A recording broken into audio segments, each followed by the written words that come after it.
হরে কৃষ্ণ।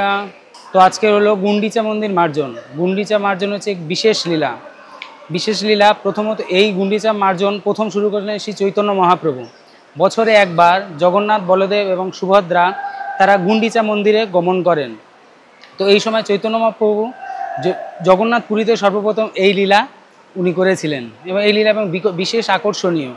তো চৈতন্য মহাপ্রভু নিজে ঝাড়ু হাতে গুন্ডিচা মন্দির মার্জন করছিলেন, কোনায় কোনায় ধুলো বালি সমস্ত কিছু পরিষ্কার করছিলেন এবং নিজে হাতে জল বহন করে সেই গুন্ডিচা মন্দির মার্জন করছিলেন। যে বেদির উপর জগন্নাথ দেব স্থাপন করা হবে, জগন্নাথ দেব যে বেদিতে উপবেশন করবেন সেই বেদি নিজে হাতে পরিষ্কার করছিলেন।